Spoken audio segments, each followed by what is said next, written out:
आज हम छत्तीसगढ़ व्यापम में पूछे गए 2014 के महत्वपूर्ण 20 प्रश्नों को पढ़ने वाले हैं। दिया गया है फर्स्ट प्रश्न है, आनुवंशिकता के नियम का आविष्कारक है। दिया गया है option JC. Bose, Charles Darwin, Mendeleev, Gregor John Mendel. इनका सही आंसर क्या रहेगा जी? इनका सही आंसर रहेगा option D, Gregor John Mendel. 1856 में जो है 1856 में मटर के पौधों पर अपना आनुवंशिक अध्ययन शुरू किया और 1863 में उन्होंने अपना अध्ययन पूरा किया और आनुवंशिकता के नियम का आविष्कार किया ग्रेगर जॉन मेंडल ने। इस प्रकार इसका सही आंसर रहेगा ऑप्शन डी। अगला प्रश्न है प्रश्न क्रमांक 92। जनगणना 2011 के अनुसार छत्तीसगढ़ में जनसंख्या वृद्धि का प्रतिशत है। जनसंख्या वृद्धि का प्रतिशत कितना है? दिया गया है ऑप्शन 19.61%, 20.61%, 21.61%, 22.61%। इनका सही आंसर क्या रहेगा? इनका जो सही आंसर रहेगा ऑप्शन सी, 21.61% रहेगा। याद रखिएगा 2011 की जनगणना के अनुसार छत्तीसगढ़ में जनसंख्या का 2,55,00,000 था। 2 करोड़ कितना 55 लाख था जनसंख्या छत्तीसगढ़ में। यह भी प्रश्न आपके बन सकते हैं कि 2011 की जनगणना के अनुसार छत्तीसगढ़ में जनसंख्या कितनी थी, तो याद रखना 2,55,00,000 था। कितना? 2,55,00,000। अगला प्रश्न है प्रश्न क्रमांक 93। अशोक के शासनकाल में पाटलिपुत्र में आयोजित तृतीय बौद्ध संगीत का सभापति कौन था? बताना है तृतीय बौद्ध संगीति का सभापति कौन था। दिया गया है ऑप्शन महाकश्यप, मोगलीपुत्र तिस्स, पुराण कश्यप और पकुदा कचायन। इनका सही आंसर क्या रहेगा? इनका जो सही आंसर रहेगा ऑप्शन बी, मोगलीपुत्र तिस्स जो है। याद रखना मोगलीपुत्र तिस्स कथा वस्तु मतलब संस्कृत में कथा वस्तु नामक प्रसिद्ध ग्रंथ की रचना किया था। किसने? मोगलीपुत्र तिस्स ने। ठीक है। अगला प्रश्न है प्रश्न क्रमांक 94। भारत तथा चीन के बीच अंतर्राष्ट्रीय बाउंड्री है। भारत और चीन के बीच अंतर्राष्ट्रीय बाउंड्री का क्या नाम है? दिया गया है option red Cliff line, McMahon line, Durand line. इनका सही आंसर क्या रहेगा जी? इनका जो सही आंसर रहेगा option B, McMahon line. Bharat और चीन के बीच अंतर्राष्ट्रीय बाउंड्री को मैकमोहन लाइन कहते हैं। और रेड क्लिफ लाइन किसके बीच को कहा जाता है? भारत और पाकिस्तान। भारत और पाकिस्तान के बीच के जो रेखा को रेड क्लिफ लाइन कहा जाता है। डूरंड लाइन किसके बीच के? भारत और अफगानिस्तान के बीच। भारत और अफगानिस्तान के बीच के लाइन को डूरंड लाइन कहा जाता है। ये भी याद रखना, आपके एग्जाम की दृष्टि से महत्वपूर्ण हो सकते हैं। अगला प्रश्न है प्रश्न क्रमांक 95। भारत द्वारा पृथ्वी का कितने प्रतिशत सतह आच्छादित है? बताना है। दिया गया है ऑप्शन 2.4, 3.4, 4.4 और 5.5। इनका सही आंसर क्या रहेगा जी? इनका जो सही आंसर रहेगा ऑप्शन ए, 2.4। भारत द्वारा पृथ्वी का जो है 2.4% सतह आच्छादित है, मतलब फैला हुआ है। और याद रखना भारत जो है विश्व में दूसरा सर्वाधिक जनसंख्या वाला देश है। दूसरा क्या है? सर्वाधिक जनसंख्या वाला देश है।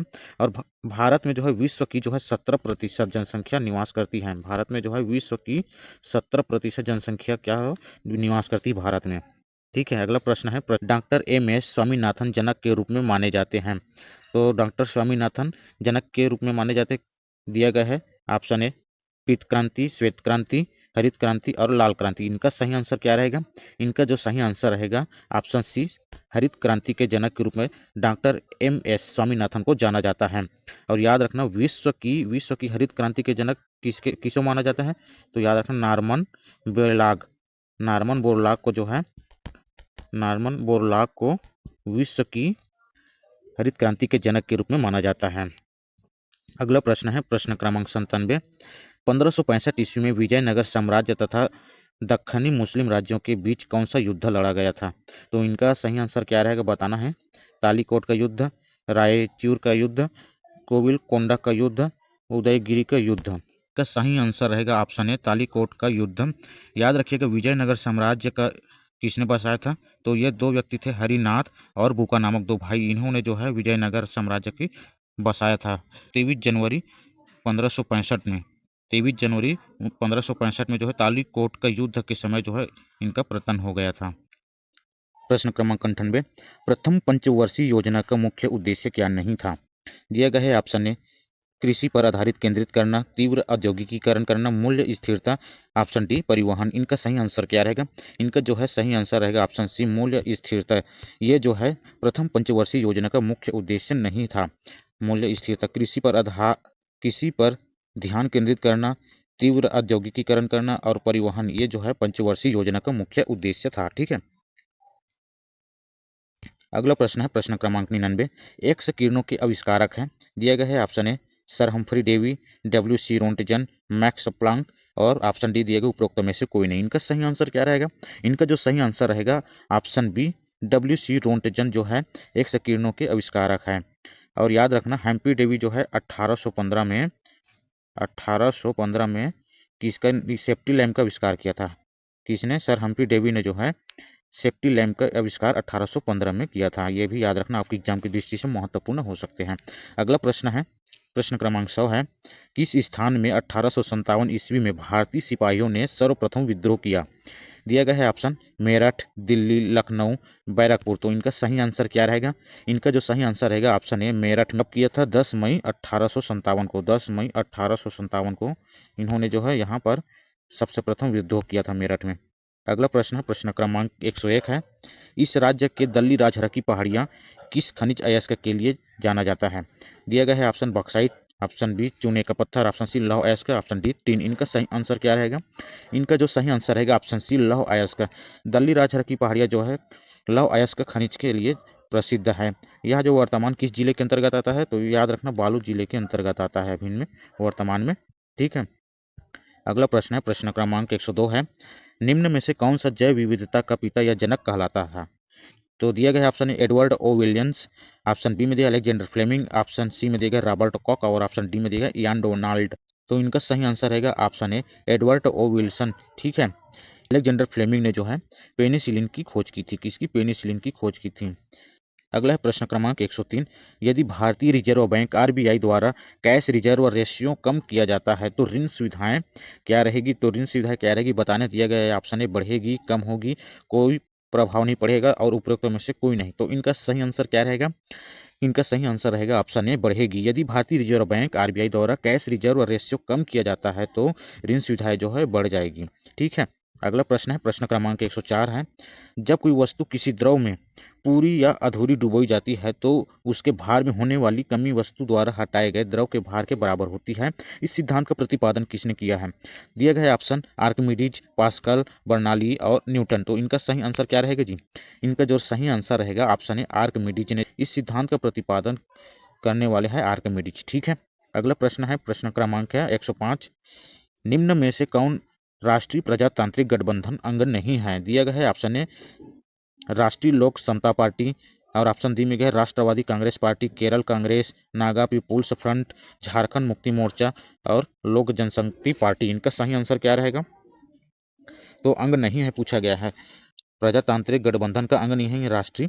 तो इनका सही आंसर रहेगा ऑप्शन बी है राष्ट्रवादी कांग्रेस पार्टी और ऑप्शन 3 है केरल कांग्रेस राष्ट्रीय पार्टी और पांचवा झारखंड मुक्ति मोर्चा पार्टी। ये जो है तीनों राष्ट्रीय प्रजातांत्रिक गठबंधन का अंग नहीं है, बाकी ये सभी अंग है। ठीक है। तो इसका सही आंसर क्या हो जाएगा? तो इनका सही आंसर हो जाएगा, सही कूट रहेगा 2, 3 और 5। ठीक है, याद रखना। अगला प्रश्न है, प्रश्न क्रमांक 106, भारत में 1993 में किस न्यायाधीश के विरुद्ध पदच्युति या महाभियोग लाया गया था? पदच्युति या महाभियोग प्रस्ताव प्रारंभ किया गया था 1993 में किस न्यायाधीश के द्वारा किया गया था? दिया गया है ऑप्शन है सौमित्र सेन, सी रामास्वामी, सी रामुलु और वी रामास्वामी। तो इनका सही आंसर क्या रहेगा जी? इनका सही आंसर रहेगा ऑप्शन डी वी रामास्वामी के लिए जो है 1993 में महाभियोग प्रस्ताव प्रारंभ किया गया था। ठीक है। अगला प्रश्न है, प्रश्न क्रमांक 107 है, भारतीय संसद के द्वितीय सदन राज्यसभा के विषय में सही क्या है बताना है। ठीक है, सही बताना है। दिया गया है यह भंग नहीं किया जा सकता है, इसका कार्यकाल 6 वर्ष होता है। 3 में दिया गया आपातकाल में इसकी अवधि बढ़ाई जा सकती है। यह एक स्थायी सदन है और उपराष्ट्रपति इसकी अध्यक्षता करता है। और लास्ट दिया गया 6वें में राष्ट्रपति के द्वारा आंग्ल भारतीय सदस्य मनोनीत किए जाते हैं। तो इनका सही आंसर क्या रहेगा? इनका जो सही आंसर रहेगा 1, 4 और 5। 1, 4 और 5 में क्या कहते हैं? यह जो है भंग नहीं किया जा सकता है। भारतीय संसद के द्वितीय सदन राज्यसभा के विषय में जो है यह भंग नहीं किया जा सकता है। यह एक स्थायी सदन होता है और उपराष्ट्रपति इसकी अध्यक्षता करता है। ठीक है, भारतीय संसद के संबंध में यह सही जवाब रहेगा 1, 4 और 5। ठीक है। अगला प्रश्न है, प्रश्न क्रमांक 108 है, निम्न में से कौन सा मंत्रिमंडल का एक प्रकार नहीं है? मंत्रिमंडल का कौन सा प्रकार नहीं है? दिए गए ऑप्शन है युद्ध मंत्रिमंडल, संसदीय मंत्रिमंडल, रसोई मंत्रिमंडल और छाया मंत्रिमंडल।